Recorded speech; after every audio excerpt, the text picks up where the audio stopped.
በተሳሳተ መንገድ ተረድተው አውቀው ህዝብን ለጦርነት እያነሳሱ ነው። ጌታቸው ከአማራ ሊቃን ጋር የምናወራርደው ሂሳብ አለን የሚል ንግግር መናገሩን አስታውሳለሁ።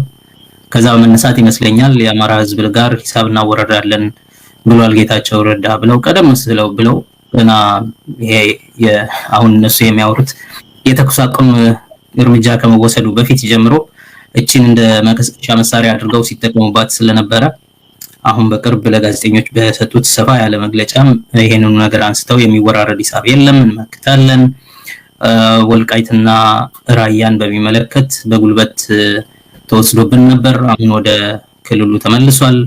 ከዚህ በኋላ በህግ መንገድ የሚመለስ የሚስተካከል ነገር ጥያቄ ካላቸው ይስተካከላል እንጂ በጉልበት የሚመለስ ነገር የለም፣ አይነካብንም።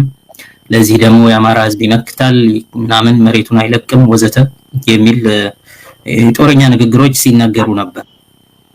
በሌላ አገላለጽ የተኩስ አቁም አልተደረገም ማለት ነው።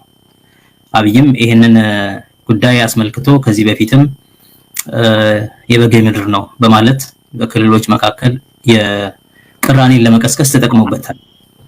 ወልቃይት የበጌ ምድር ነው፣ እናንተ እንደ ትንሽ ህዝብ የምታላዝኑ አይደላችሁም፣ የጀግና ሀገር ነው ምናምን ብሎ የጦር ቅስቀሳ ነው አድርጎ የሄደው። ስለዚህ በሌላ አገላለጽ የተኩስ አቁሙ የሽንፈትና የመባረር ጉዳይ እንጂ ከመቀሌ መውጣት በአጠቃላይ የጦርነቱ ማብቃት አይደለም እና በተለያዩ ቦታዎች አሁን የሸሹና ያመለጡ ወደ አማራ ክልል የመጡ ወታደሮችም የአማራ ክልል ህዝብ ደግፎ አቅፎ ተንከባክቦ ተቀብሎናል ይላሉ እና ሸሽቶ የመጣ ቡድን መሆኑን የረሳ ይመስላል እና ልክ የጀግና ማርቺንግ ያደረገ ይመስል እንደዚህ ደግፈውናል ወዘተ የሚሉ ንግግሮች ይሰማሉ በየቦታው። በጣም በየአጋጣሚው ራሳቸውን ለማጽናናት የኢትዮ አማራ ፖለቲካ ሊቃን የአማራ ክልል መሪዎች ራሳቸውን ከደረሰባቸው ሽንፈት ራሳቸውን ለማጽናናት ህዝቡን አሁንም ከአቅጣጫ ለማስቀየር አትኩሮት ለማስቀየር የተለያዩ ነገሮችን እየጠቀሱ ያነሳሉ። አንደኛው ሂሳብ ይወራረዳል ተብለናል፣ ስለዚህ ወደ ጦርነት ግቡ።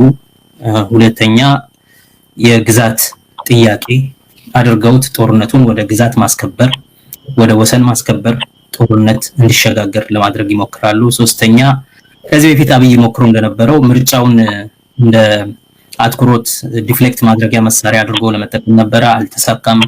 አሁን ደግሞ ይሄን የግድቡን ጉዳይ ውሃ ሞልተናል ምናምን የሙሌት ጀምረናል በማለት አሁንም እሱንም የትኩረት አቅጣጫን ለማስቀየር ሊጠቀሙበት ሞክረው ነበር፣ አልተሳካም።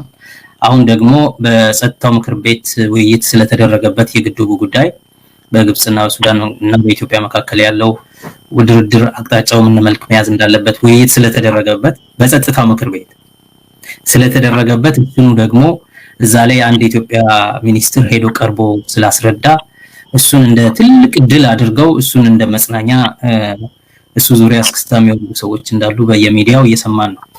ሀገሪቱ ያለችበት ሁኔታ አሁንም የጦርነት ሁኔታ ነው።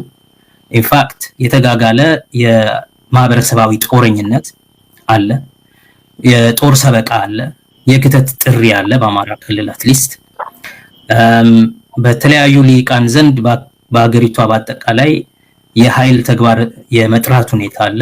በተለይ በትግራይ ተወላጆች ላይ እንደ በቃ ሁሉም ዜጋ እንደ ወንጀለኛ እዚህ የሚኖሩ አሉ፣ ልጆቻቸው እዚህ የሚኖሩ አሉ፣ እዚህ ሸሽተው ያሉ፣ እዚህ ምን የሚረዱ ምናምን እየተባለ ጥቆማ የማድረግ ያህል ነው። ኦልሞስት በያሉበት አካባቢ የተለያዩ ሰዎች የታሰሩ ነው። ጋዜጠኞች፣ ፕሮፌሽናል ሰዎች፣ ባለሙያዎች፣ ዝም ብለው ሲቪሊያን ሰዎች ከያሉበት እየታደኑ እየታሰሩ ነው። በአጠቃላይ ያለው ሁኔታ ያው ሽንፈትን ያልተቀበሉ ሰዎች አሁን በቁጭትና በቁጣ ጥቃት ለማድረስ የጦርነቱን ሌላ ምዕራፍ እንዲጀመር በጦር ሜዳ የተሸነፉ ሰዎች አሁን በሲቪሊያንስ ላይ ሰላማዊ ዜጎች ላይ በቀል ለመፈጸም እየተንቀሳቀሱ በንግግር የኃይል ተግባር ተሰማርተዋል። ዲስከርሲቭ ቫዮለንስ ላይ አሁን ሞትና ጦርነት የሚጠሩ በጣም ብዙ ማርተኞች አሉ። የአማራ ክልል ባለስልጣናት ሙሉ በሙሉ ካድሬዎቻቸውም ከያሉበት የኢትዮጵያ መንግስት ባለስልጣን የሆኑ የአማራ ሊቃንም በያሉበት ቦታ ሆነው የጦር ወሬ ማውራት እና ህዝብን ለጦርነት ማሰባሰብ ማነቃቃት ጀምረዋል ቀጥለዋል። ይሄም ምንድነው ካለው ሽንፈት ህዝቡ የሚያገግምበት ሌላ ቁጣውን የሚገልጽበት የጦር ሰበቃ እንቅስቃሴ መሆኑ ነው። በአጠቃላይ ያለው ሁኔታ ያው ሽንፈቱን ለማጽናናት በአንድ በኩል ሌላ ድል አለ። አንደኛ የግድቡ ጉዳይ ውሃ ተሞልቷል፣ ሙሌት ተጀምሯል። በተባበሩት መንግስታት ጸጥታው ምክር ቤት የግድቡ ጉዳይ ቀርቦ ስለተወያየ ኢትዮጵያ ስለተጠየቀች እሱ እንደ ድል ተደርጎ መጽናኛ ሆኗል። በሌላ በኩል ደግሞ ለበቀል መነሳሳት አለ። በጦር ሜዳ የተሸነፉበትን ጦርነት በየቤቱ በከተሞች ውስጥ በሰላማዊ ህዝብ ላይ በቀል ለማድረግ የተለያዩ ፖሊሳዊ እንቅስቃሴዎች እያደረጉ ይገኛሉ። በአጠቃላይ ከወታደራዊ ጦርነት ወደ ማህበረሰባዊ ጦረኝነት ተሸጋግረናል። ከህግ ማስከበር ኮታንኮት ከህግ ማስከበር ወደ ወሰን ማስከበር የቆየውን የማንነት ጥያቄ የአማራ ክልል የተለያዩ ብሔር ብሔረሰቦችና ህዝቦች የሚያነሱትን ጥያቄዎችን ለጦርነት ለመጠቀም ግብአት ለማድረግ የመንቀሳቀስ ነገር አለ። ማለትም በአማራ ክልል እንደሚታወቀው የወልቃይት፣ የራያ፣ የቅማንት፣ የአገው፣ የአርጎባ የተለያዩ የወሎ ኦሮሞ ጥያቄዎች እንዳሉ የታወቀ ነው። አሁን ግን ከትግራይ ከተዘመተው የህግ ማስከበር ጦርነት ሲመለሱ አሁን ደግሞ የድንበር ማስከበር ጦርነት ለማድረግ ወደዛ የተንቀሳቀሱ ይመስላሉ። ባጭሩ ጦርነቱ አላለቀም። ጦርነት ማድረግ አቃታቸው እንጂ አልጨረሱም። ማድረግ በሚችሉበት ቦታ ደግሞ ሰላማዊ ዜጎችንም በመጉዳት የድንበር ጥያቄያቸውንም በዚህ መንገድ ለመመለስ የህዝቡን የማንነት ጥያቄ አፍነው የድንበር ጥያቄ አድርገው የድንበር ጥያቄን ደግሞ የጦር መስበቂያ የጦረኝነታቸው መወጫ ምዕራፍ አድርገውታል። በዚህ ሁኔታ ነው ያለነው። መልካም ዶክተር ጸጋዬ እንደው እኔ አንድ ነገር ልበል እስኪ። ምናልባት ትንሽ ነገር ብቻ ነው ድሩን ራሱን ሰጥቶት በዚህ ጉዳይ ላይ ማውራት ማልፈለኩም። ምናልባት የዛሬ ጥያቄ ውስጥ መላካት ግን ህዝብ የሚደናበርበት አንድ ነገር አለ። በደንብ ማጥራት ያለበት ጉዳይ ይመስለኛል። እሱን ነገር ትንሽ ብሎ እንዲያልፍ ምን ትርጉም አለው? በጸጥታው በዩኤን ጸጥታው ምክር ቤት ውስጥ ገብቶ ይሄ የግድቡ ጉዳይ መጠየቁ ራሱ ምን ትርጉም አለው? ማንስ እዛ ወሰደው?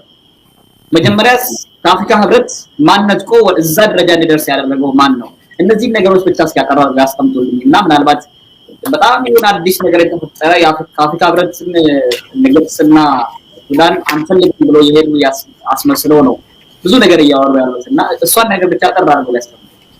በመሰረቱ የግድቡ ጉዳይ የአገር ጉዳይ የአገር ውስጥ የልማት ጥያቄ ጉዳይ ነው እንጂ የዓለም አቀፍ የጸጥታ ጉዳይ መሆን አልነበረበትም። አንድ ሁለተኛ ግድቡ የተፋሰስ ሀገሮችን የውሃ መጠቀም መብት ይጎዳል የሚል ወይም በዛ ላይ አንድምታ ይኖረዋል ከተባለ ውይይቱ መደረግ ያለበት በነዛ የተፋሰስ ሀገሮች እና በኢትዮጵያ መንግስት መካከል ነው።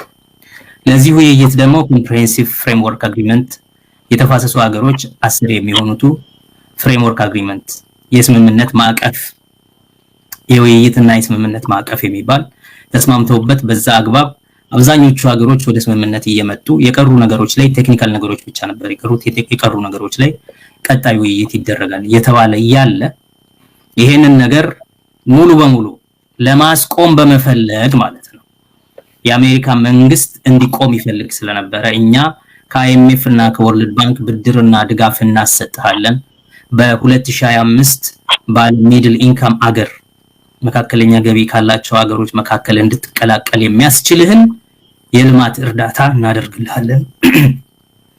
ግድቡን መገንባት ይቅርታ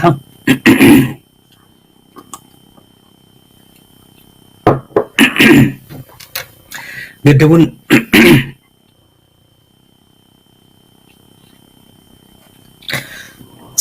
ግድቡን መገንባት ብታቆም ለኛ እና ለአካባቢው ሀገሮች ጂኦፖለቲካዊ ሰላም የተሻለ ሴኩሪቲ ይሰጠናል።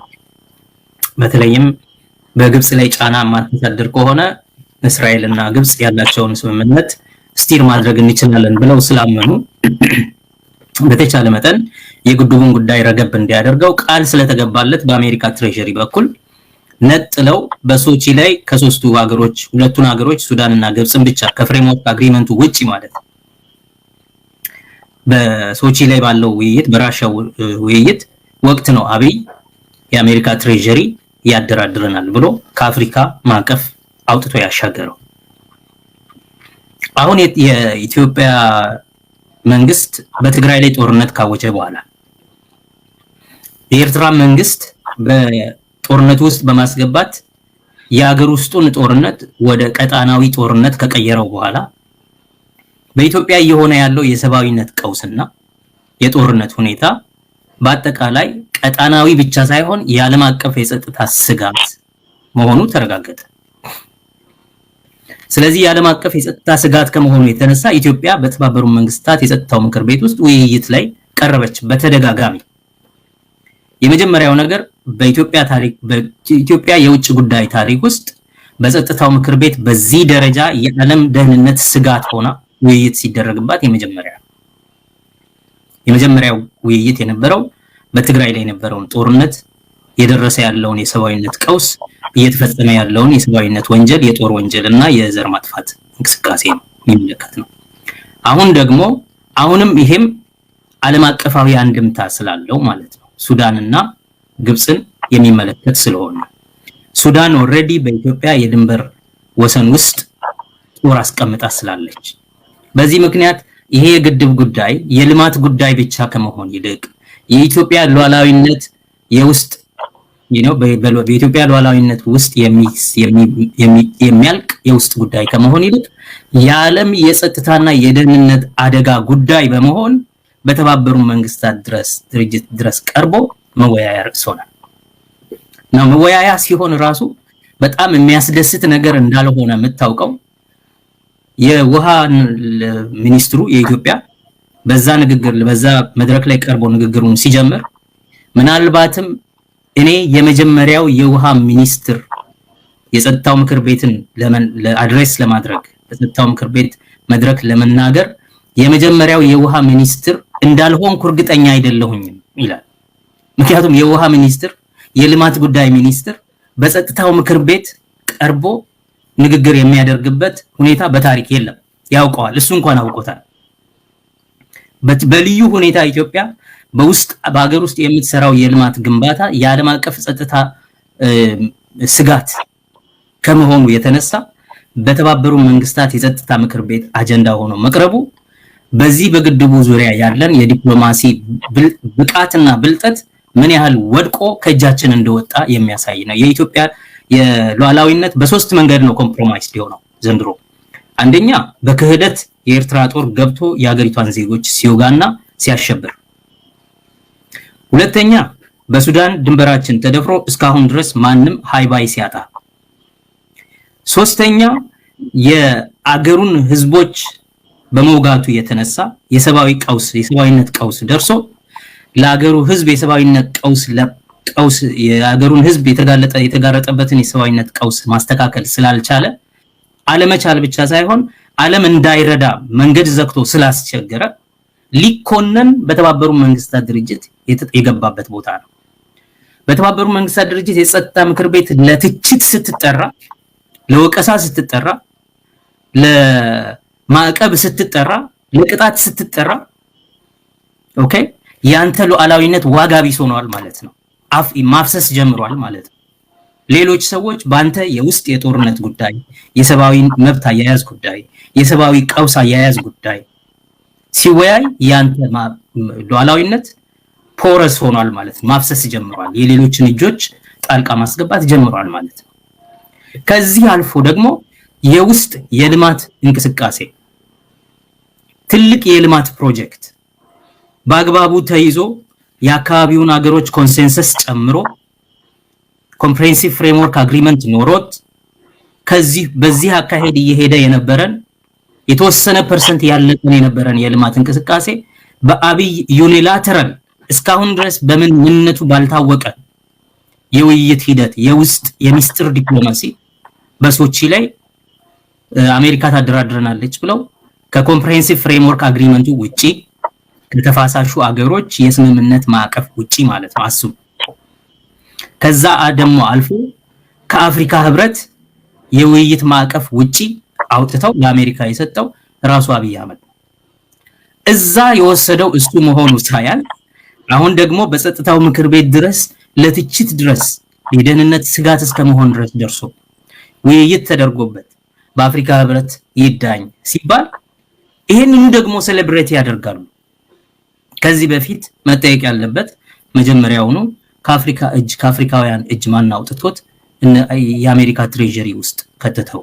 ከዚህም አልፎ ደግሞ እሱም ማግባባት አጥቶን በሱም ጉዳይ በተባበሩ መንግስታት ጸጥታ ምክር ቤት ድረስ የዓለም እና የቀጣናው የደህንነት ስጋት የዓለም አቀፍ የደህንነት ስጋት ሆኖ የውይይት መንስኤ እንዲሆን ማን አደረገው ስትል ይሄው የአብይ አህመድ መንግስትና የተበለሻሸ ፍጹም ዲፕሎማሲያዊ ብቃት ማጣትን ያረጋገጠ ከመቶ ጊዜ በላይ ሉዓላዊነትን የአገር ሉዓላዊነትንና ክብርን ያላሸቀና ያሰደበ ያዋረደ የአብይ አህመድ የዲፕሎማሲን ሁኔታ ነው የሚያሳየው። እና አንዳንዶች ለመጽናናት እንኳን አይደለም ያውቃሉ የደረሰባቸውን ሽንፈት። ነገር ግን የአትኩሮት አቅጣጫን ለመቀየር የማህበረሰቡን እንደ ትልቅ ሴሌብሬሽን ይሄንን ይዘው የሚያወሩ ሰዎች አሉ። አንዳንዶች ደግሞ ምናልባትም መረዳትም ችግር ይኖርባቸው ይሆናል አላውቅም። ሚኒስትሩ እዛ ሄዶ የሚያኮራ ንግግር አደረገ ምናምን እያሉ በሚኒስትሩ ማንነት እና የደም ማንነት ምናምን የሚጽናኑ ሰዎችም አሉ። ይሄ እንኳን እዚህ ግባ የሚባል ሊተችም የሚገባው ለትችትም የሚበቃ ነገር አይደለም። እንደዚህ ነው የተረዳሁት። መልካም ዶክተር ጸጋይ በጣም አመሰግናለሁ። ይሄን ነገር በደንብ ግልጽ ለማድረግ ያህል ነው። ምናልባትም ሰዎች እየተወናበዱ ነው። ማሹ በአሁን እርሶ መጨረሻ ላይ የተናገሯትን ቃል በብሔራቸው እንደዚህ ያኮሩን እንደዚህ ያደረጉ የኛ ሰው እንደዚህ ነው ይላል። ማሹ ደግሞ በቃ በጣም አግዝፈውት ምናምን ነገር ልክ የአፍሪካ ህብረት እንዲመሰረት ብዙ ነገር የሰሩትን እንደነ ከተማ ይፍሩ ያሉ ሰዎችን እኩል አድርገው በጣም ብዙ ነገር የሚናገሩ ሰዎች አሉ። ይሄ ነገር በደንብ መጥራት አለበት የሚል ነገር ነው ለማሳት የፈለኩት። መጀመሪያውስ ማን እዛ ወሰደው? ከአፍሪካኖች እጅ ማን አወጣው? አሁንስ ድጋሚ ወደ አፍሪካ ሲመለስ የአፍሪካ ህብረት ሰዎች ናቸው እነ ሙሳ ፈኪ ናቸው እንጂ ማጨብጨብ ያለባቸው መጀመሪያ ነው። እኛ እንድቃችሁ ሄዳችሁ ተመልሳችሁ እኛ እጅ ለወደቃችሁ ማለት ያለባቸው እና ማጨብጨብ ያለባቸው ሴሌብሬት ማድረግ ያለባቸው እነሱ ናቸው እንጂ ለማለት ያህል ነው። ይሄ ነገር ግልጽ እንዲሆን ነው። ብዙ ሰዎች በዚህ ጮቤ ስለሚረግጡ ማለት ነው። እንግዲህ እቺን ታክል ለማለት ነው ያነሳሁት። እሱ ውሸት ነው። ይሄ ታሪኩም የሚያወሩት ስለነ ከተማ ይፍሩም ኢንፍሌትድ የሆነ ነገር ነው። የአፍሪካ የህብረትን በመመስረት ወይም የአፍሪካ አንድነት ድርጅትን ወደ ኢትዮጵያ በማምጣት እነ ከተማ ይፍሩ ትልቅ ሚና ተጫወቱ ምናምን አይደለም። የኢትዮጵያን ኤክሰፕሽናሊዝም ነበር ይዘው የነበሩት። ሁለቱ ቡድኖች ስላልተግባቡ ብቻ ነው። አልጀርስ ግሩፕ የሞሮኮ ግሩፕ ስላልተግባቡ በዛ ዳይቱ ከአድቫንቴጅ እና ስለ አፍሪካዊነት እና የአፍሪካ ህዝብ እንዲተባበር ምናምን ፍላጎት የላቸው። ያ ስላላቸው አይደለም። ኢትዮጵያ የኃይለ ሥላሴ መንግስት በፕሬስቲጅ ነው የቆመው፣ በዓለም አቀፍ ባለ ክብር። ያ ደግሞ ክብር የመጣው ከየት ነው ከተባለ በሁለተኛ ዓለም ጦርነት መጀመሪያ ጦርነቱ የጀመረው የፋሺስት ጦርነት ኢትዮጵያ ስለነበረ ከኢትዮጵያ በግዞት በነበሩ ጊዜ በሊግ ኦፍ ኔሽንስ ቀርበው የተናገሩት ንግግር አስከብሯቸዋል። ያ ንግግር በኢትዮጵያን በአንድ ጊዜ በዝና ማለት ነው በዝና ትልቅ ሀገር አደረጋት በዓለም አቀፍ እንትን። ከዛ በኋላ የእሳቸው ዲፕሎማቶች በተባበሩ መንግስታት ድርጅት መደራደሩ ሂደት ውስጥ ተሳትፈው ስለነበረ የውጭ ተሰሚነት ትልቅ ነገር ሆኖባቸው ህልውናቸውን በሙሉ የሀገሪቷ ህልውና በሙሉ በውጭ በዲፕሎማሲ ላይ እንደቆመ ስላወቁ በዛ ወቅት ማለት ነው ጦርነቱንም ተዋግቶ ያሸነፈላቸው እንግሊዝ ምናምን ስለሆነ በትልቅ ኢንቨስትመንት ነበር። ከዚህ የተነሳ የፕሬስቲጅ ዲፕሎማሲ ነው፣ የፐርሰናል ዲፕሎማሲ ነው፣ ንጉሠ ነገስቱ ዙሪያ ባለ ዲፕሎማሲ። ከዛ ቀጥሎ ደግሞ በዝና ላይ የተመረኮዘ ዲፕሎማሲ ነበር። ያ የዝና ዲፕሎማሲ ከማንኛውም አጀብ ካለበት ቦታ አንቀር በሚል ነው እንጂ ስለ አፍሪካዊ ማንነታቸው አንድም ጊዜ ግድ ብሏቸው ከአፍሪካ ቀኝ ግዛት ሰዎች ጋር ስለ አፍሪካ ነፃ መሆን ብዙ ተናግረውበት አያውቁም። በኋላ ነው እንዲያውም በመንግስቱ ጊዜ ነው አፓርታይድን ከሰው ምን ብዙ ነገር የገቡበት እና ይሄንንም የሚያወሩት ሰዎች ዝም ብለው ማደናበሪያ ነው እንጂ ብዙ የታሪኩንም በደንብ የሚያውቁት ሰዎች አይደሉም። እነ ከተማ ይፍሩ፣ እነ ክፍሌ ወዳጆ፣ እነ ምናሴ ኃይሌ፣ እነዚህ ዲፕሎማቶች ራሱንም አክሊሉ፣ እነዚህ ሁሉ የሰሩት ስራ ቢኖር በሁለቱ ቡድኖች መካከል ያለውን ልዩነት ኤክስፕሎይት በማድረግ የኃይለ ሥላሴን ፐርሰናል ታዋቂነት በመውሰድ የኢትዮጵያን ፕሬስቲጅ የብቸኛዋ ነፃ ሀገር ምናምን የሚለውን ስም ያንን ሲምቦል ተጠቅመውበት ወደ ኢትዮጵያ እንዲመጣ አደረጉት። ከዛ ውጪ እዚህ ግባ የሚባል ለአፍሪካ የነፃነት ጥያቄ እንኳን እዚህ ግባ የሚባል ትልቅ ንግግር ያደረጉ ሰዎች አይደሉም። በአፍሪካ ነፃነት ትግል ላይ የተናገሩ ትልልቅ ቦታ ያላቸው ሰዎች እነ ኳሜ ንክሩማ፣ ኦኬ፣ እነ ጆሞ ኬንያታ፣ እነ ሟሊሙ ኒሬሬ፣ ከፍራንኮፎን ከሆኑት እነ ሴዳር ሴንጎር፣ ሌሎች ደግሞ የለየላቸው በጣም ዲኮሎኒያል የሆኑ ቲንከርስ እነ ፍራንስ ፋኖን፣ በኋላ ደግሞ የጊኒ ቢሳው የነበረው አሜሪካን ካብራል፣ ሌሎችም የፖርቹጋል የሌሎችም ሀገሮች ነበሩ። ከዛ የበለጠ የደቡብ አፍሪካው የኤኤንሲ ነው በዚህ ጉዳይ ላይ በጣም ሲናገር የነበረው። ትልልቅ የሆኑ ዲኮሎኒያል የአፍሪካ መሪዎች ሌሎቹ ናቸው። የኢትዮጵያ መሪዎች ምንም ስለ አፍሪካዊ ኦሪየንትድ የሆነ አስተሳሰብም የላቸው እና እነ ከተማ ይፍሩ በዛ አጋጣሚ የተገኙ የኃይለ ሥላሴን ፕሬስቲጅ በመጠቀም የፕሬስቲጅ ዲፕሎማሲ ብቻ ስለነበረ የሚሰሩት ምንም ከአዲስ አበባ ማይሻገርም ከቤተ መንግስት ማይወጣም ዲፕሎማሲያችን ማለት ነው። ከቤተ መንግስቱ ቅጥር ግቢና ከዛች አዳራሽ እንኳን አይወጣም እና በዝና የተደረገ ዲፕሎማሲ ነው እንጂ የአፍሪካ ውስጥ ተሰሚነት የነበራት ትልቅ ሀገር ሆነ አይደለም። እንደ ብቸኛዋ ነፃ ሀገር ለቅኝ ግዛትን ለማፈራረስ ብዙ ነገር ተናግራ ድምጿን ከፍ አድርጋ የተናገረች ማለት ኢንፋክት ከቅኝ ገዢዎቹ ጋር የሌሎቹን ሀገሮች ድንበር ስታመቻች ስትቀራመት ምናምን የነበረች ሀገር ነች ኢትዮጵያና እነ ከተማ ይፍሩ በዛ ቦታና ጊዜ ስለተገኙ ነው እንጂ የዲፕሎማሲ ክህሎታቸው ይሄን የሚያስብል ሆኖ አይደለም። ይሄኛውም ልጅ እሱ ራሱ እንደሚናገረው አሁን ሄዶ ቀርቦ ሲናገር ራሱ ምናልባት እኔ የመጀመሪያው የጸጥታ ምክር ቤትን አድሬስ የሚያደርግ የውሃ ሚኒስትር ነኝ ብሎ ነው የሚናገረውና ትንሽ በማያውቁት ታሪክ ገብተው በራሳቸው መንገድ ለራሳቸው ሚስ አፕሮፕሪየት የሚያደርጉት የታሪክ ትርክት አላቸው። እሱም ትክክል አይደለም ለማለት ነው። ይቅርታ። መልካም። አይ ጥሩ ነው። በጣም ግልጽ የሆነ ነገር ነው ያስቀመጡት። እኔ የከተማ ይፍሩን እንደ ምሳሌ አንስተው ልክ እሱን የከተማ ይፍሩን ኮት ውስጥ አስቀምጠው እሱን የሚተካ ዲፕሎማት አይነት ነገር አድርገው ነው ሲናገሩ የነበሩት የውሃ ሚኒስትሩን እና ለዛ ነው ያንን ነገርም ለመነካካት የሞከርኩት። እስኪ ወደ ጦረኝነቱ ደግሞ እንመለስ። አዲሱ ጦረኝነት ሰሞኑን እንግዲህ ከጥቅምት ወር ጀምሮ እስከ አለፈው ሰሞን ድረስ ህግ የማስከበር ጦርነት ተብሎ ትግራይ ላይ ተዘርቷል፣ በአጠቃላይ ማለት ነው። ከዛ ወዲህ ደግሞ ከትግራይ መውጣት ሲፈልጉ አሸንፈን ወጣን ህግ አስከበር ብሎ ነው የወጡት። እንግዲህ ብዙ ነገር ተናግሮ ነበር፣ ያደረጉት ነገር ባይታወቅም ማለት ነው።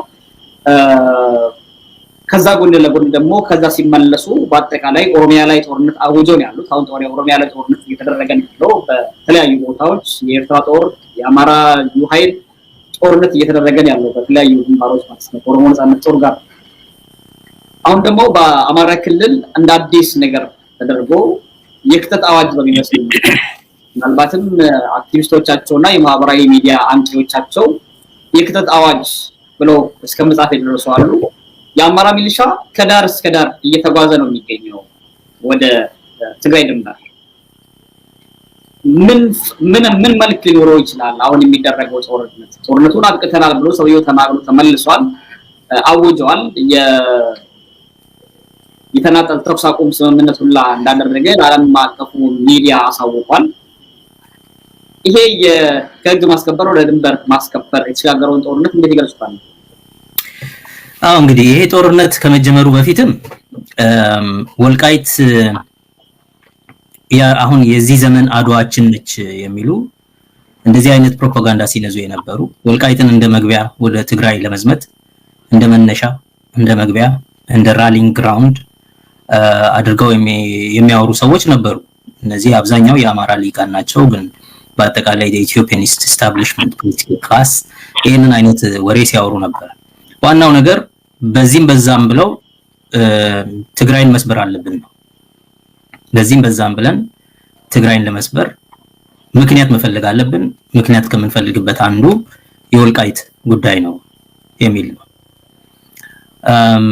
በኦሮሚያ ውስጥ እንደዚሁ ኦሮሚያን መስበር አለብን፣ የኦሮሞ ብሔርተኞችን ማጥፋት አለብን ምናምን ብለው በኮማንድ ፖስት አስተዳደር ስር ጦር ሲያዘምቱ የተጠቀሙበት ምክንያት አንድ የታጠቀ ቡድን አለ እሱም ሸኔ ይባላል የሚል እና ሰበብ ይፈልጉ ስለነበረ ወልቃይትን ምክንያት አድርገው ሲዘፍኑበት ነበር ለረጅም ጊዜ።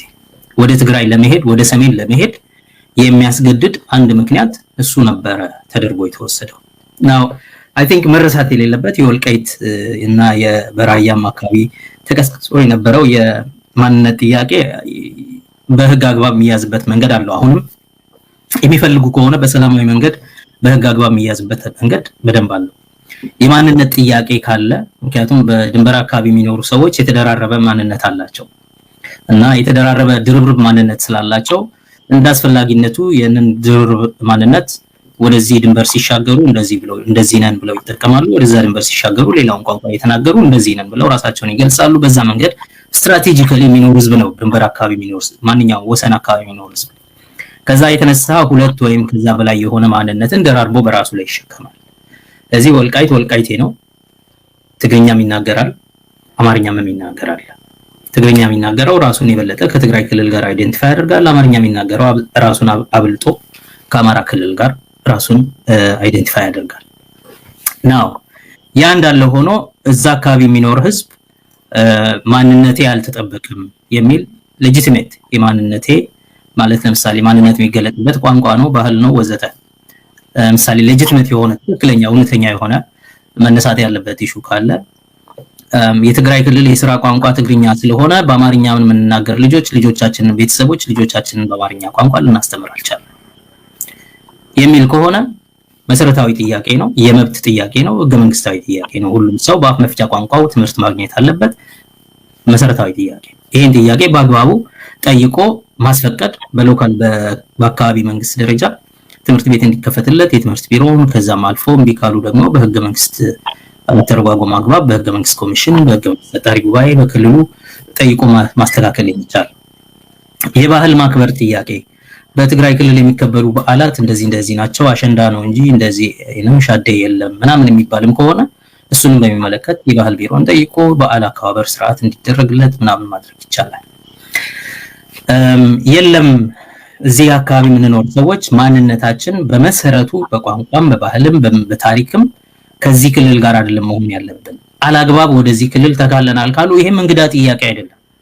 በተለያዩ አካባቢዎች የተለያዩ ህዝቦች እንዲህ አይነት ጥያቄ አቅርበዋል። ምሳሌ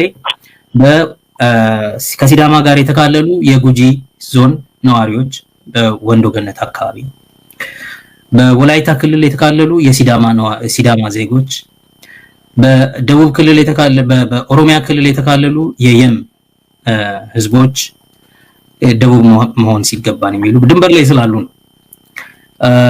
በሶማሊ ክልል የተካለሉ ኦሮሞዎች፣ በኦሮሚያ ክልል የተካለሉ ሶማሌዎች፣ በቤኒሻንጉል ጉሙዝ የተካለለ የኦሮሚያ ክፍልና የኦሮሞ ህዝብ፣ በኦሮሚያ የተካለለ በጋምቤላ የተካለለ ኦሮምኛ ተናጋሪ ህዝብ፣ እነዚህ አይነት አሉ። እንደገና እንካለል። ምክንያቱም እዚህ ባለንበት ክልል ውስጥ አናሳ ስለሆነን ተገቢው የሆነ አትኩሮትና ተገቢው የሆነ የመብት ጥበቃ አልተደረገልንም። የአካባቢው የክልሉ የሥራ ቋንቋ የክልሉ ዋና ፖሊሲ እኛን ይረሳል፣ እኛን ከግንዛቤ አይከትም። ለምሳሌ የሥራ ቋንቋው በአንድ ክልል ውስጥ አንድ አይነት ኦሮምኛ ከሆነ ድንበር ላይ አካባቢ ያሉ ህዝቦች ያንን ቋንቋ ስለማይናገሩ የመሰረተ ልማት አውታርና የመሰረታዊ ግልጋሎቶች ትምህርት፣ ጤና ወዘተ የመሳሰሉት በዛ ቋንቋ ስለማይሰጡ መብታችን ይጎዳል። ስለዚህ እኛ የሚሻለን ወደ ሌላ ወደ እናት ክልላችን የሚሉት ነገር አለ፣ ሆምላንድ ማለት ነው። ወደዛ እንካለል የሚሉ ህዝቦች ካሉ በሐረሪና በኦሮሚያ ክልል መካከል እንደዚሁ ነበር። እንደዚህ አይነት ጥያቄዎች ካሉ ሌጂቲሜት የሆነ የህዝብ ጥያቄዎች ናቸው። እነዚህ ማንም ሊቃወማቸው አይገባም። እነዚህን አድሬስ የምታደርገው ግን ብረት በማንሳት አይደለም። ህግና ስርዓት አለው። ህገ መንግስታዊ እውቅና ያለው መብት ነው። ህገ መንግስታዊ እውቅና እንኳን ባይኖረው ህገ መንግስታዊ እውቅና እንዲኖረው ትታገላለህ። ማአት መንገድ አለው በሰላማዊ መንገድ እና ይሄን ማድረግ ሲገባ ይሄንን ለወታደር ለጦርነት ዓላማ ያውም ለቂም በቀል የጦር ዓላማ ዛሬ ወያኔ ከስልጣን ተባሯል ማለትም በዚህ ለውጥ ምክንያት የህወሓት የበላይነት በኢህአዴግ ውስጥ ጠፍቷል። ስለዚህ ህወሓት ከፌደራል መንግስት ስልጣን የበላይነቱን ስላጣ ዛሬ ድሉን ተጠቅመን ለዘመናት የደረጀ ጥላቻችንን እንገልጻለን። የቆየ ቂም በቀል እርምጃ እንወስዳለን። ይሄን ለማድረግ ደግሞ ጦር ነው የምንሰብከው፣ በጦር በኩል ካልሆነ አናደርገውም፣ በህግ በኩል እንዲመለስ አንፈልግም በማለት ለረጅም ጊዜ የጦርነት መንስኤ አድርገው ሲያዩት ነበር። ይሄ በጣም በቅርብ ዘመን ይሄ የኦሮማራ የፋኖ እንቅስቃሴ ሲጀመርም እንዲህ ያለች ወሬ ነበረች። የዛን ዘመን ነው ወደ ፖለቲካ የኮሎኔል ደመቀ ምናምን ገኖ ሲነሳ የዛን ጊዜ እውነተኛ የሆነውን የህዝብ ጥያቄ የማንነት ጥያቄ ካለ እውነተኛ የሆነውን የህዝብ ጥያቄና ጦርነት ለማድረግ ጦር ለመስበቅ የቂም በቀል እርምጃ ለመውሰድ ይቅስቀሳ የሚያደርጉ ሌሎችን መለየት አልተቻለም። እንደዚሁ እየተባለ ለውጥ መጣ። በለውጥ በተባለ ጊዜ ደግሞ የለየለት ጦርነት ለማወጅ ምክንያት አድርገው ይንቀሳቀሱ ነበር። ለተወሰነ ጊዜ ይሄ የአማራ ክልል አንዳንድ ጽንፈኛ የአማራ ቡድኖች የሚያወሩት ወሬ ነው፣ የጽንፈኛ የአማራ አክቲቪስቶች የሚያወሩት ወሬ ነው ምናምን ተብሎ አትሊስት የክልሉ መንግስት በስርዓት ይይዘዋል ብለን እናስብ ነበር። ይሄ ሳይሆን ቀረና ጭራሽ የአዲስ አበባ የፖለቲካ ሊቃን ትልልቅ ምሁራን ዶክተር ዳኛቸው ሳይቀር አሁን አድዋችን ይሄ ነው፣ የዘመናዊው አድዋ ይሄ ነው፣ የኢትዮጵያ የህልውና ጉዳይ ነው፣ የወልቃይት ጉዳይ የአማራ ክልል አይደለም፣ የወልቃይት የማንነት ጉዳይ አይደለም፣ የህዝቡ ጉዳይ አይደለም፣ የኢትዮጵያ ራሱ ልክ ከቅኝ ግዛት ጋር ከጣሊያን ጋር በ1896 እንደተዋጋ ነው ያን ያህል አንገብጋቢ የህልውና ጥያቄ ነው በኢትዮጵያ፣ የዘመኑ መፋረጃ ነው ይሉታል እላለሁ እኔ አንዳንድ ጊዜና እንደሱ አድርገው ሲገልጹት እነዚህ ሰዎች በጣም ለተከረረ ጦርነት እየተዘጋጁ ነው እያልኩ ነበር። አሁን የተጀመረው አሁን ሰሞኑን የምናየው የክተት አዋጅ የክተት ጥሪ እንዋጋለን፣ እንሞታለን፣ ጉዳዩ የአማራ ክልል ጉዳይ ብቻ አይደለም፣ የኢትዮጵያ ብሔር ብሔረሰቦች ላይ የተነሳ የተቃጣ ጦርነት ነው፣ ይሄ ጉዳይ የኢትዮጵያ መከላከያ ሰራዊት ሊያግዘን የሚገባ ነው፣ የኢትዮጵያ ብሔር ብሔረሰቦችና ህዝቦች ሁሉ ሊረባረቡበት የሚገባ ነው የሚል ነው ትናንትና የክልሉ ፕሬዝዳንት አቶ አገኘሁ ተሻገር ሲናገር የነበረው። ይሄ ሁሉ ለምንድን ነው? ይሄ የወልቃይት ጉዳይ አንድም ሰው ስለ ወልቃይት የማንነት ጥያቄ ነው ወይስ የአማራና የትግራይ የክልል የድንበር ጥያቄ ነው የሚለው ለይቶ አይናገርም።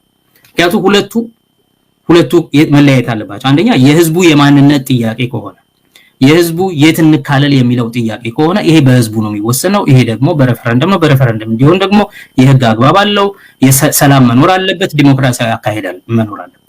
ኦኬ ህዝቡ ነው ይሄን ማድረግ የሚገባው። መጀመሪያ ተኩስ አቁም ታደርጋለህ፣ ጦርህን ታወጣለህ፣ ነፃ አትሞስፌር ነፃ አየር ህዝቡ መተንፈስ መቻል አለበት። ከፍርሃትና ከሽብር ነፃ በሆነ ከቂም በቀል ነፃ በሆነ ሁኔታ ውስጥ የሚኖር ህዝብ በሰላም የት በሆን ወዴት ብካለል ይሻለኛል የሚለውን ይወስንበታል። እሱን እንዲያደርግ ታበቃዋለህ፣ ሬፈረንደም ታደርግለታለህ። አሁን በጉልበት ይዘህ ሚሊዮኖችን ነቅለህ ከቦታው አስለቅቀህ ሌሎችን ተክተህ የጅምላ ጭፍጨፋ አድርገህ ኦኬ ስታበቃ አሁንም መንግስትህ የተኩስ አቁም አድርግ ያለው እያለ አንተ እሱ በጀመረው ጦርነት ውስጥ ገብተህ ተኩስ ጀምረህ ማለት ነው ያስከውን መሬት አለቅም ማለት ትንኮሳ ነው። ቤሲካሊ የትግራይ ክልልን ውጎንን ነው እንደማለት ነው። ምክንያቱም ያደረግነውን ጦርነት አላቆምንም፣ የተኩስ አቁም አልተቀበልንም እያለ ነው የአማራ ክልል። የአማራ ክልል የተኩስ አቁሙን አልተቀበልኩም እያለ የፌደራል መንግስቱ አይተው ይላቸዋል ብለን ስንጠብቅ አብይ ራሱ ሄዶ የበለጠ የጦር ቅስቀሳ አድርጎ መጣ። የጦርነት ቅስቀሳን አድርጎ ይመጣው። ከዛን ጊዜ ጀምሮ የተለያዩ ተሟጋቾች የተለያዩ ሊቃን በየደረጃው የመጨረሻው የጦር ድቤ መምታት ጀምረዋል በዚህ አካባቢ ላይ። ስለዚህ ይሄ ሁኔታ እየፈጠረ ያለው ነገር አንደኛ መጀመሪያ ምናልባት መሰረታዊ ተቀባይነት ያለው በህግ አግባብ ሊታይ የሚገባው የህዝብ ጥያቄ ካለ የማንነት ጥያቄ የሚለው እሱን ኮምፕሊትሊ አድበስብሶና ቀብሮ አልፏል። ያ ጥያቄ ሙሉ በሙሉ ተረስቷል። አንድ ሁለተኛ የሁለቱ ክልሎች በክልሎች መካከል የድንበር የወሰን ጉዳይ ላይ አለመግባባት ሊፈጠር ይችላል። በሁለቱ ክልሎች መካከል ያለ የድንበር ግጭት ከሆነ በክልሎች መካከል የሚደረግ የድንበር ግጭት የሚመጣ የድንበር ግጭት የሚፈታበት አግባብ አለ፣ የህግ አግባብ አለው። ለዚህ ተቋማዊ አደረጃጀት አለ፣ ስርዓት አለ። ያ ምን ይመስላል ከተባለ በሁለት ክልሎች መካከል ግጭት ካለ ኢንተርጋቨርንመንታል ሪሌሽንስ ዶሜይን ስለሆነ በፌደራል መንግስቱ የተለያዩ ተቋማት በኩል ይያዝ ነገር ነው። አንደኛ በፌደራል ጉዳዮች ሚኒስቴር፣ አሁን የሰላም ሚኒስቴር ተብሎ ጦርነት የሚያውጀው ሚኒስቴር ማለት ነው። ሁለተኛ በፌዴሬሽን ምክር ቤት፣ ምክንያቱም ፌዴሬሽን ምክር ቤት ህገ መንግስታዊ ግዴታ አለበት። በብሔር ብሔረሰቦችና ህዝቦች በክልሎች መካከል መግባባትና ወንድማማችነት እንዲያይል ይሰራል ይላል፣ ግዴታ ነው ይሄ። ይሄንን ሶስተኛ በሌሎቹ ገለልተኛ በሆኑ የአገራዊ ተቋማት የፕሬዝዳንቱ ጽህፈት ቤት፣ የሰብአዊ መብት ኮሚሽን፣ የኦምቡድስማን ኢንስቲትዩሽን፣ ምናልባትም ምርጫ ቦርድ።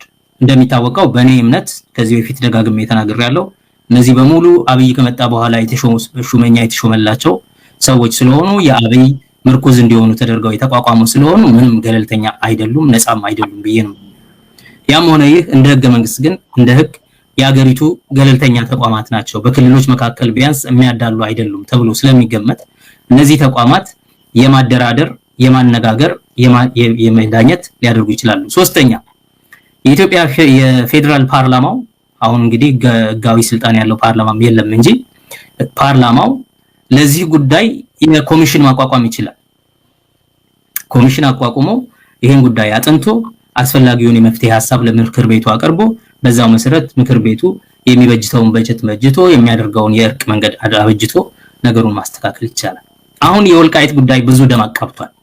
ገና ዓለም አቀፍ ምርመራ ተደርጎበት ኃላፊነት ሊወሰድበት የሚገባ የዘር ፍጅት በማይካድራ በተለያዩ ቦታዎች ተፈጽሟል። የዘር ማጽዳት እርምጃ ተፈጽሟል። የተወሰኑትን አባረው አስወጥተው ከራያም እንደዚሁ ከራያም አሁን እንኳን እየተነጋገርን ካለማጣ ከተለያዩ ቦታዎች አማርኛ ተናጋሪዎችን ትግርኛ ተናጋሪዎችን ሲያራስ ሲያደርጉ ሲያሳድዱ ሲያሰቃዩ ነበር።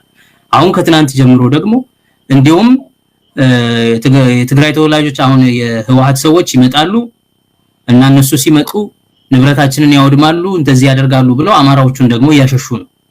ይሄ አይነት ነገር ነው ያለው። በዚህ አይነት ሁኔታ ውስጥ የማንነት ጥያቄ ሙሉ በሙሉ ቀብረውታል። የድንበር ጥያቄን ደግሞ በህግ አግባብ መያዝ ያለበትን እሱን ሁሉ አልፈው ከድንበር አልፈው እንዲሁም በአጠቃላይ የህግ ማስከበር ብለው እና አብይ ያወጁት ጦርነት ውስጥ ተሳትፈዋል እነዚህ ሰዎች። ያ ጦርነት ደግሞ ሲቋጭ ኃላፊነት አለው፣ የጦር ጀማሪ ያለው፣ ለደረሱ በደሎች ተጠያቂ ያለው። ተጠያቂነት ሲከፋፈሉ የኤርትራ ጦርም የአማራ ክልል ልዩ ኃይልና ሚሊሻም የአማራ ክልል አመራርም የኢትዮጵያ መንግስት አመራርም የኢትዮጵያ መከላከያ ሰራዊት ኃይላትም በሙሉ የድርሻቸውን ፍትህ ማግኘት አለባቸው። እሱ ከተገኘ በኋላ ወደ ነበሩበት ቅድመ ግጭት ጦርነቱ ከመጀመሩ በፊት ወደ ነበሩበት ቦታ ከተመለሱ በኋላ የተነቀለው ህዝብ ወደ ቦታው ከተመለሰ በኋላ የተዘረፈው ንብረት ከተመለሰ በኋላ ወይንም ደግሞ የተዘረፈበት ከተካሰ በኋላ ኦኬ ከዚህ በኋላ ምንድን ነበረ እዚህ አካባቢ የነበረው ጥያቄ? የማንነት ነው የድንበር ነው? የማንነት ከሆነ ለህዝቡ፣ የድንበር ከሆነ የክልሎችን ግጭት የሚያስተዳድረው አካል ተብሎ በዛ አግባብ ሊዳኝ ይገባዋል። ምንድነው በዚህ በኩል ተኩስ አቁም አድርገናል። ጠቢብ የሆነ አስተሳሰብ ያለው መሪ ስላለን ተኩስ አቁም በማድረግ የዓለም አቀፍ ማህበረሰቡን ብትር ከራሳችን ላይ አግልሏል። ፐርፌክት ታይሚንግ ነው ምናምን ካሉ በኋላ ተመልሰው ደግሞ በራያና በወልቃይት ጉዳይ ላይ ጦርነት መግባት አለብን፣ በፍጹም አንላቀቃትም ይሉሃል። ከዛ አለፍ ብለው በተለያዩ የሀገሪቱ አካባቢዎች ያሉ የትግራይ ተወላጆችን ማሳደድ አለብን፣ መምታት አለብን፣ እርምጃ መውሰድ አለብን፣ አንድ ነገር ሊደርግልን ይገባል፣ መንግስት በቃ ሊባሉ ይገባል ምናምን የሚል በአጠቃላይ ሰፊ የሆነ ማህበረሰባዊ ጦረኝነት በተግባር በክተት አዋጅ በአማራ ክልል በመንግስት ባለስልጣናት እንደገና ደግሞ በቃል የኃይል ተግባር በአጠቃላይ በማህበረሰብ ውስጥ እየተካሄደ ነው ያለው። ይሄ ትክክል አይደለም። ይሄ የጦር ሰበቃ አሁንም በዛ አገር ላይ መከራን እያራዘመ ነው። አሁን ተኩስ አቁም አድርገናል ከተባለ በኋላ ሌላ የክተት አዋጅ ለምን ያስፈልጋል? አሁንም የኢትዮጵያን ፖለቲካ ከብረት ላለማላቀቅ የሙጥኝ ነው። ኢትዮጵያ ያለፉት 150 ዓመታት ኢትዮጵያን አንድነት ለመመስረት በሚለው ፖለቲካዋ ብረትን ከፖለቲካ አጋብታ አንዳንዴም ሽብርተኛ መንግስት፣ አንዳንዴም አምባገነን መንግስት፣ አንዳንዴም ጦረኛ ፋሽስት መንግስት እየሆነች እስካሁን ቀጥላለች። የዚህ ሁሉ ዘመን የጭቁን ህዝቦች ትግል ኢትዮጵያ ውስጥ ዲሞክራሲን በማዋለድ ብረትን ከፖለቲካ ለማላቀቅ ፋሺዝምን ከድንበሩ ውጪ ለማድረግ የሚያደርግ ነበር። እነሆ አብይ አህመድ መጣ። ጸረ ዲሞክራሲ ኃይሎችን በመቀስቀስ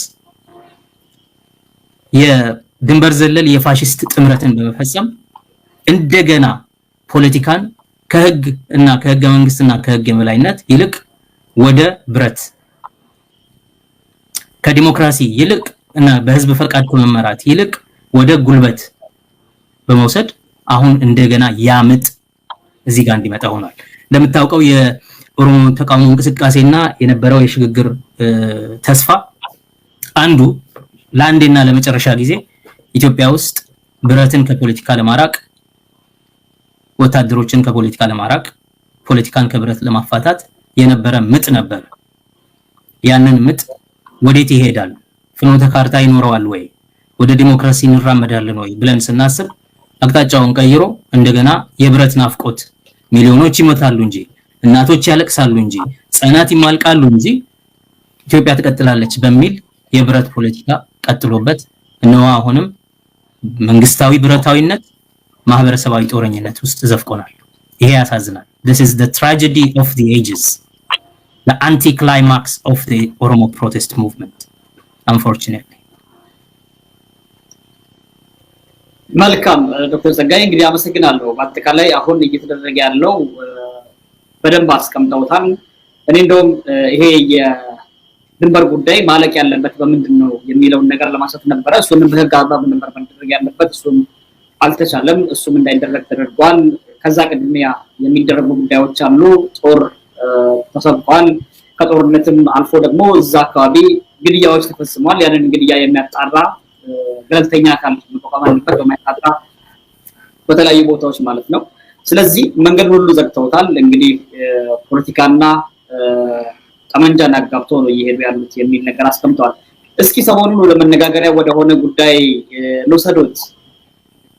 አንድ ጉምቱ የኦሮሞ ፖለቲከኛ ናቸው የሚባሉ ምሁር ወይ ደግሞ ፖለቲከኛ እነ ጀዋር የረሃብ አድማ በሚያደርጉበት ጊዜ ምግብ እንዲመገቡ ሄደው ነበርና በዛን ወቅት ከዛ እንደወጡ የተናገሩት ነገር ነበር። ሰሞኑን ኢንተርቪው ሲያደርጉ በአንድ ሚዲያ ላይ የተናገሩት ነገር ነው።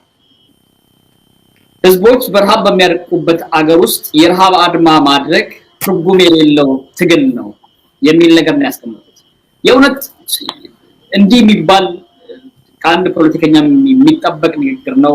ምን ማለት ነው ትርጉሙ? እንደገና የረሃብ አድማ የሚያደርጉ ሰዎች እንዲያው ዝም ብሎ ማለት ነገሌ እዛ በረሃብ ይሞታሉና መንግስት እንዲሰማቸው ነው ወይ ያን ነገር ሲያደርጉ የነበሩት? ምን መልእክት ነበረው በአጠቃላይ ሲደረግ የነበረው የረሃብ አድማ? ፖለቲካና ይሄን ሲናገሩ የነበሩት ማህበራዊ ድረገጽ ሲዘዋወር አይቻለሁኝ። ይሄን ንግግር ራሴ ያልሰማሁትም አቶ ሌንጮ የተናገሩትን ንግግር I think የነጃዋርን የረሃብ አድማ አስመልክቶ ይመስለኛል። የነጃዋር የረሃብ አድማ አዋጭ የሆነ ስልት ነበር ወይ ከዚህ መንግስት ጋር ለመታገል አይደለም ብለህ ምዘና ማድረግ ትችላለህ። ነገር ግን ህዝቦች በረሃብ የሚያልቁበት ሀገር ላይ የረሃብ አድማ ማድረግ ትርጉም የለውም፣ ማንም አያዝንልህም የሚለው ትንሽ ከባድ ንግግር ነው። ምክንያቱም መታየት አለበት። የተራበ ያለ ሰው ስላለ መብትህን መናጠቅ አትችልም ማለት አይቻልም። እነ ጀዋር በወቅቱ የረሃብ አድማ የጠሩበት ምክንያት እነሱ ብቻ ሳይሆኑ ሌሎችም የኦሮሞ ፖለቲከኞች በእስር ቤት እና በፖሊስ ጣቢያ በተለያዩ የመያዣ ቦታዎች አላግባብ መብታቸው እየተገፈፈ ነበረ። ስለዚህ የነዚህ ሰዎች መብት የማይከበር ከሆነ እኛ ማድረግ የምንችለው እርምጃ በእጃችን ያለው እስር ቤት ነው ያለ ነው። ማድረግ የምንችለው ከሚሰጠን ምግብ ራሳችንን ማቀብ ነው።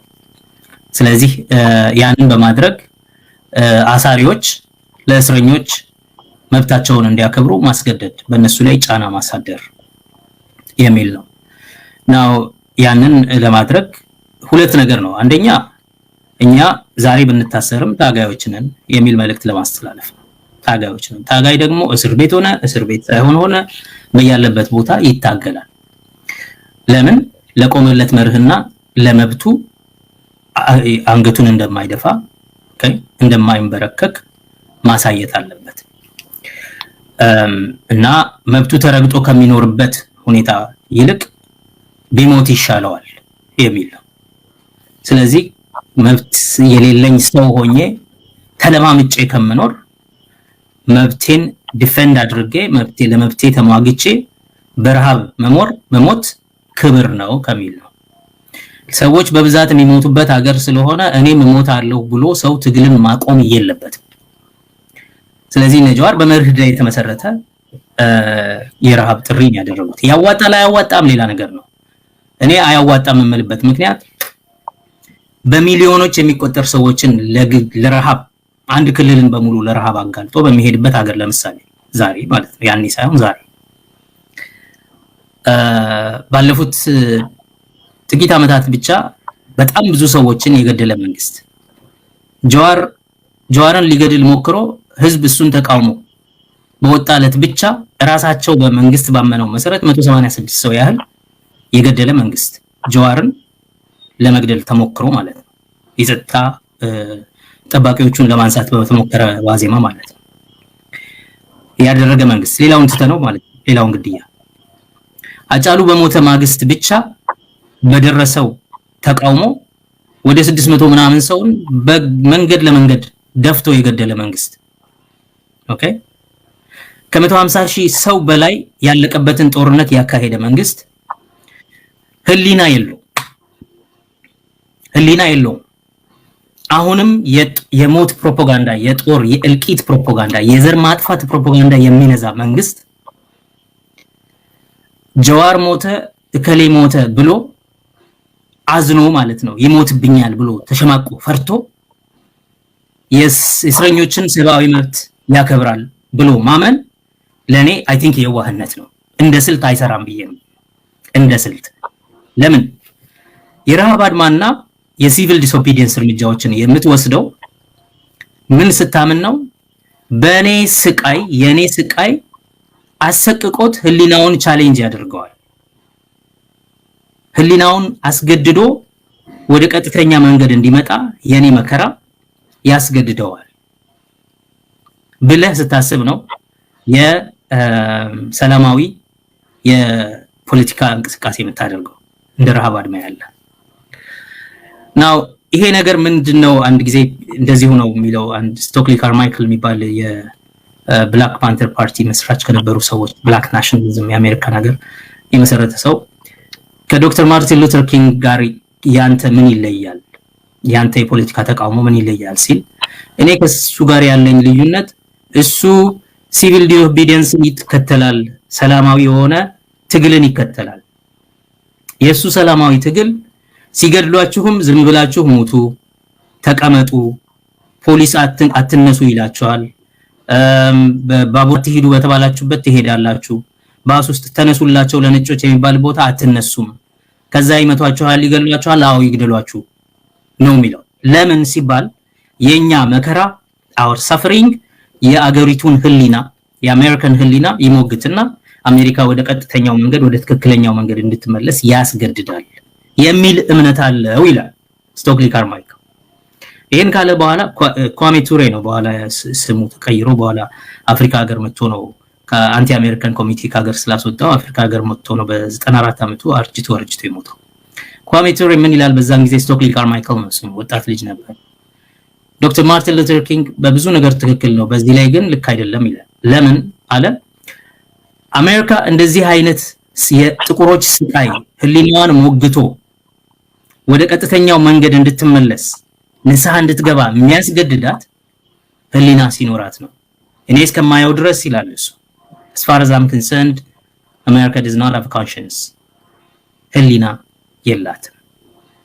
now አንድ አገር አንተን በሚመለከት አውቆና አስቦበት የዘር ማጥፋት እንቅስቃሴ ያደረገ ማንነትህን ለማጥፋት ክልልህን ለማፍረስ በደንብ በረጅም ዘመን በፕሮፓጋንዳ ተደራጅቶ እየተንቀሳቀሰ አንድ ሀገር ሆን ብሎ ገሎ መግደል ብቻ አይደለም ገሎ የግድያ ትዕይንት ለባደባባይ እየፈጸመ ካለ ያንድ ሀገር መከላከያ ሰራዊት ዩኒፎርም ለብሶ ህያዋንን እሳት በቤታቸው ላይ ለኩሶ አቃጥሎ ፎቶ የሚነሳበት ቦታ ካለ ኦኬ ለእስረኛ ይራራል እኔ እስረኛው ምግብ ባቆም ለኔ ይሞትብኛል ብሎ ሰስቶ ፈርቶ ሌሎች እስረኞችን መብት ያስከብራል ብሎ ማመን እንደ ስልት ያዋጣል ብያላምን እንደ ስልት ማለት ነው ምክንያቱም ህሊና ያለው ያንተ መሞት የሚያሰቅቀው መንግስት ካለ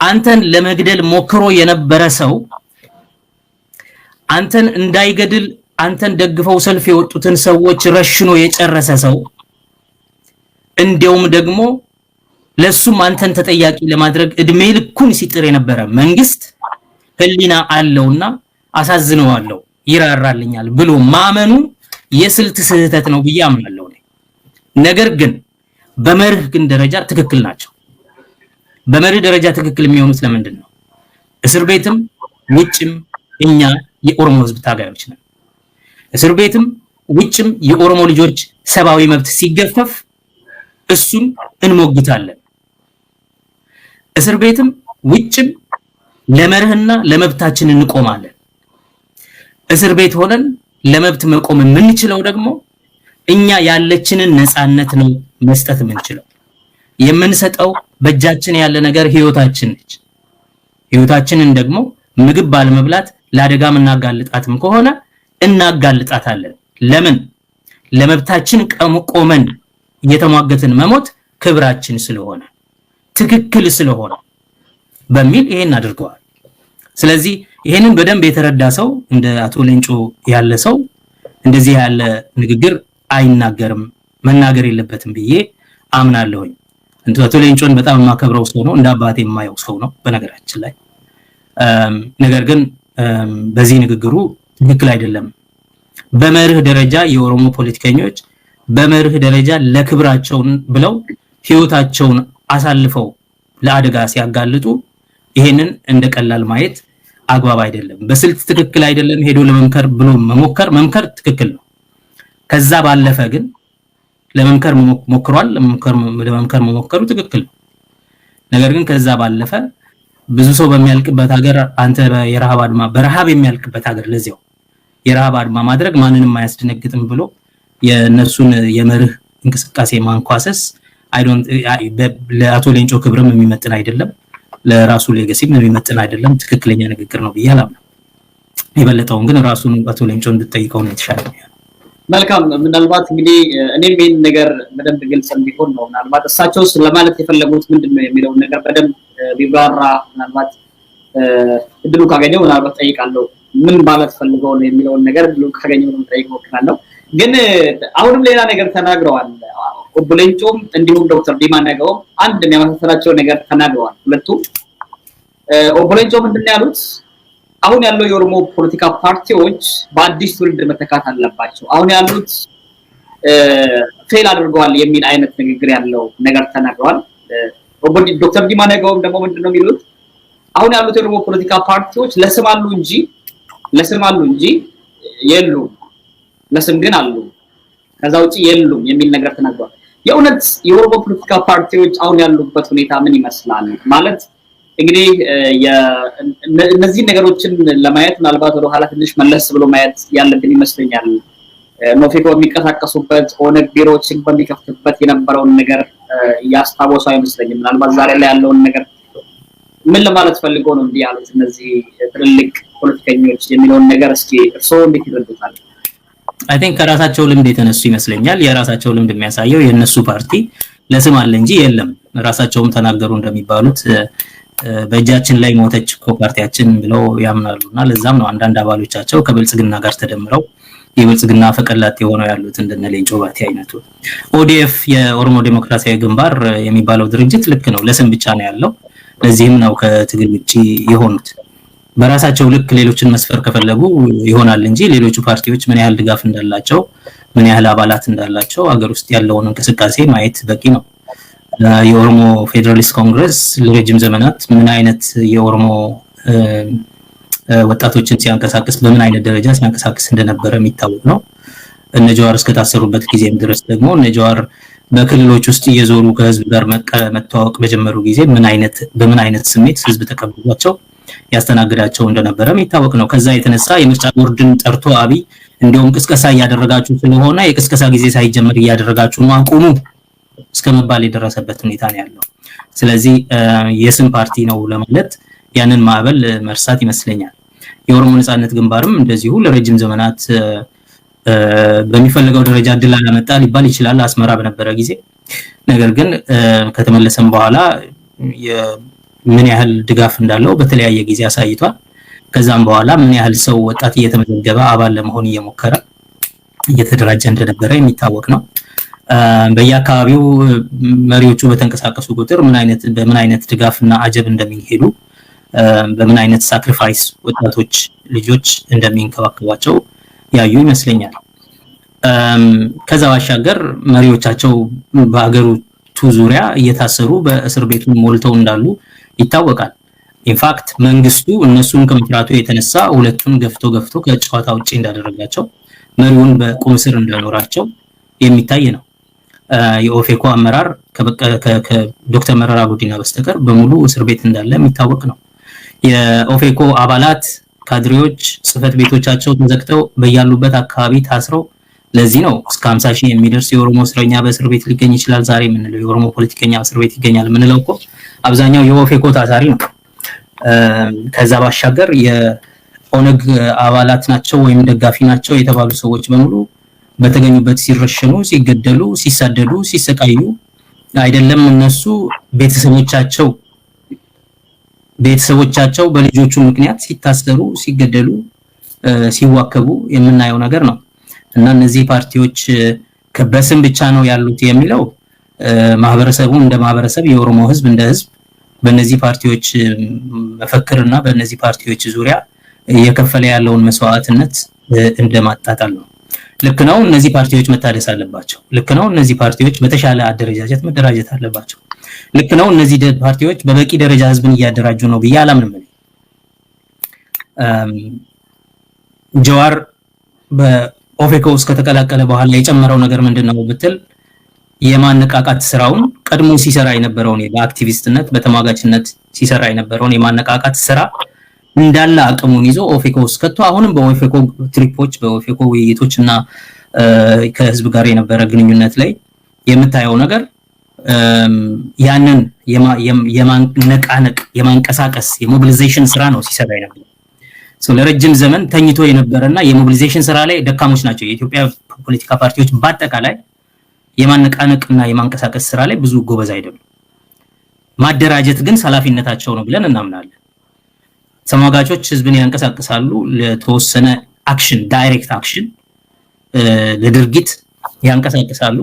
ስለዚህ ጀዋር ያንን ኤነርጂ ነው ኢንጀክት ያደረገበት በኦፌኮ ማንቀሳቀስ ነው እሱ የጨመረው እንጂ ማደራጀት አይደለም። ፓርቲዎቹ ማደራጀት ባለመቻላቸው ነው የተደራጀ ኃይል የኦሮሞ ኃይል በመሬት ላይ ባለመኖሩ ሽግግሩን ለነለማ መገርሳ አሳልፎ እንዲሰጥ የተደረገው። ልክ ነው። ስለዚህ ድርጅቶቹ የማንቀሳቀስ አቅምም የላቸውም፣ መስራት ያለባቸው በሱ ላይ እንዲበረቱም አይጠበቅም። ሞቢላይዜሽን የሌላ ስራ ስለሆነ ኦፍ ኮርስ መስራት አለባቸው እሱም ላይ። ግን ሞቢላይዜሽን የተሟጋቾች ስራ ነው ከተባለ ኦርጋናይዜሽን የማደራጀት ስራ ግን የድርጅቶች ስራ ነው። በመሆኑም ባለፉት ብዙ አመታት በተለይ ሀገር ውስጥ ያሉ ድርጅቶች ብዙ ወከባም ስላለባቸው ብዙ የመንግስት ወከባ ስላለባቸው እስራት፣ ግድያ ምናምን በመሪዎቹ ላይ ስለሚካሄድ ጽህፈት ቤቶቻቸው ስለሚከበቡ የዶክተር መረራ ድርጅት ስንት ጊዜ ነው አንዴ ስሙ አንዴ አርማው አንዴ ምኑ ለዚህኛው ሰው ለዛኛው ሰው ሲሰጥ የነበረው? ስንት ጊዜ ነው ቢሮአቸው የሚሰበረውና የሚዘረፈው? ይሄንን መርሳት የለብንም። በአፈና ውስጥ የሚኖሩ ድርጅቶች ስለሆኑ እንደ ልብ በነፃነት የማደራጀት ስራ አልሰሩም። የማደራጀት አቅማቸው ደካማ ነው። ልክ ነው። ለምን? የአፈና ስርዓት ውስጥ ነው የሚኖሩትን። ዲሞክራሲያዊ ስርዓት ከሌለ የመደራጀት ነፃነት በአግባቡ ካልተተከበረ ኦኬ በተለያዩ ችግሮች ምክንያት የማደራጀት አቅም ይመናመናል። የማደራጀት አቅም የላቸውም። ልክ ነው። ደካማ ናቸው በማደራጀት በኩል አይ አንደርስታንድ፣ እሱን እቀበላለሁ። ኦኬ ህዝብን የማንቀሳቀስና የማንቃትም ስራ ላይ ብዙ አይደሉም፣ እሱንም እቀበላለሁ። የምርጫ ሰሞን ብቻ ነው መጥተው የሚናገሩት ምናምን የሚለውን ትችት እቀበላለሁ። አዲስ የሆነ ኢኖቬቲቭ የሆነ አሰራር የላቸውም፣ ወጣት የለባቸውም፣ አዛውንት ሞልተውባቸዋል።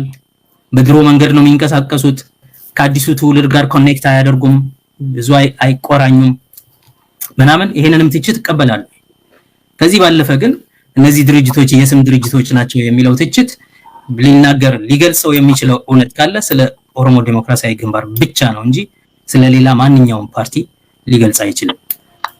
የኦሮሞ ድርጅቶች አትሊስት የምናውቃቸው ትልልቆቹ ሁለቱ ከስም ያለፈ በደምና በአጥንት ዲፌንድ የሚደረግ በብዙ መስዋዕትነት ከመሪ እስከ ተራ ካድሬ ከግለሰብ ደጋፊ የአባላትና የደጋፊዎች ቤተሰብ ጭምር በየቀኑ በነፃነት በአካል በህይወት በደም በአጥንት እየከፈለ ያለውን መስዋዕትነት ማጣጣልና ማናናቅ ማራከስ ይሆናልና እንደዛ ማለት የለባቸውም። ግን እነሱ ራሳቸው ስለራሳቸው ፓርቲ አንድ ጊዜ እንደተናገሩት ኦዲኤፍ የተገባ ብሎ ለጠይቃቸው አንድ ሰው ወይ እጃችን ላይ ሞተ እኮ እሱ ገና ከውጪ ወደ ሀገር ቤት ስንገባ ብለው እንደተናገሩ አንድ ትልቅ መሪያቸው ሰምቻለሁኝና በእርግጥም በእጃቸው የሞተ በሳምሶናይት ውስጥ ብቻ የነበረ ፓርቲ ቢኖር የነሱ የራሳቸው ፓርቲ ነው። ለዚህ ነው የራሳቸው አመራር ወጥቶ ብልጽግና ገብቶ በየቀኑ የኦሮሞን ህዝብ ሲሳደብ የሚውለው። ከዛ ውጪ የኦሮሞ ፓርቲዎች የስም ብቻ ናቸው፣ ሌላ ነገር ነው። ወጣቶች መያዝ አለባቸው፣ ኢኖቬቲቭ ስልቶችን መከተል አለባቸው፣ ከወጣቱና ከአዲሱ ትውልድ ጋር ኮኔክት ማድረግ አለባቸው፣ የፖለቲካ አርማቸውንና ህልማቸውንና ስትራቴጂያቸውን በአዲስ መንገድ መቀየስ አለባቸው፣ አዲስ አደረጃጀት ያስፈልጋቸዋል፣ ህዝብን የማደራጀት አቅም መገንባት አለባቸው፣ ህዝብን ለታሪካዊ የዲሞክራሲ ልደትና የሬፈረንደም ማብቃት አለባቸው። አይ አንደርስታንድ ይሄ ሁሉ መደረግ አለበት። ይሄ ሁሉ መደረግ ያለበት ግን አሁን ነው። ይሄን የምናደርገው አሁን ያሉትን ፓርቲዎች በማጠናከር ነው እንጂ ለአዲሱ ትውልድ በመስጠት ነው እንጂ እነዚህ ፓርቲዎች የስም እንጂ ምንም አይደሉም የሉም የሚለው አይ ቲንክ ፌር የሆነ ጀጅመንት አይመስለኝም። አጌን ትክክለኛ ሐሳቡን ለመረዳት አቶ ሌንጮን አንተ ራስህ ብትጠይቀው ደስ ይለኛል። ይሄ አማሮቹ የሚጠሩት አጠራር ደስ አይለኝም እና ነው አቶ ሌንጮ ምለው። በአማርኛ የምጠራው ከሆነ አቶ ሌንጮ ነው፣ በኦሮምኛ የምጠራው ከሆነ ኦቦ ሌንጮ ነው። አማሮቹ ኦሮሞነቱን ለማጉላት ሲፈልጉ ኦቦ ሌንጮ ይሉታል በአማርኛ እየተናገሩ። በአማርኛ የምጠራው ከሆነ አቶ ሌንጮ ነው፣ አቶ ሌንጮ ብለህ ጥራው። መልካም እንግዲህ አቶ ሌንጮን ካገኘው እጠይቃቸዋለሁ። እኔም በጣም